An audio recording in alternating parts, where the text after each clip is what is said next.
My friends, compare your bed in your grave to your bed in your first day that you got married, in the night of your marriage.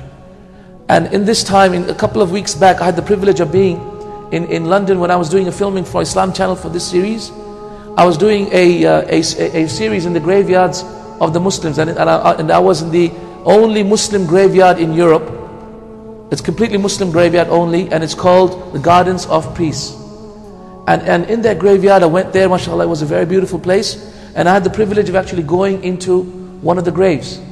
It was a freshly cut grave, and it was still wet, and I went into it, and I was filming from there, and I was giving this talk from that grave, and wallahi, it was an amazing feeling. I could hear all the bustles and sounds outside, but as soon as I went into the grave, I could hear nothing. And I said, you know what, let this be a reminder for me. So I asked people, say, can you please cover the grave up? Even though obviously I was inside, I said, I just want to see how it feels. So please put the covering on top of the grave. So they put the covering on top of the grave. Wallahi, I had the most amazing experience. And I urge you to go to the graveyard so that you can remind yourself of the hereafter. You're building a house that is 2 stories. Wallahi, the grave is not even 2 meters. You're building a house that has 7 rooms. By Allah, the grave has only one small place that's hardly barely big enough for you to lie down. And you're building a bed that is so beautiful. You buy your furniture that is so expensive, Italian furniture. But by Allah, the bed of the earth is, wallahi, it is wet, it is murky, it is eerie, and it is completely black, pitch black. Completely pitch black. And this is your abode for Allah knows how long. Look at the people who passed away before us. 1,000 years they're in their graves. Thousands of years they're still in their graves. Pass by them and think about it.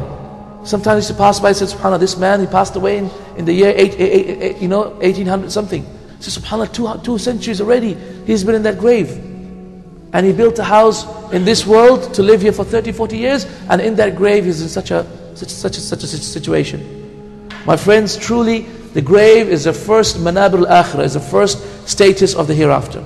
It is for this reason why Uthman radiallahu anhu used to cry when he used to think about the grave, and they used to say, why are you crying? Because truly, qabr is the first status, the first dwelling place from the placing of the hereafter. If your place in the qabr is good, then wallahi, what comes after that will be good.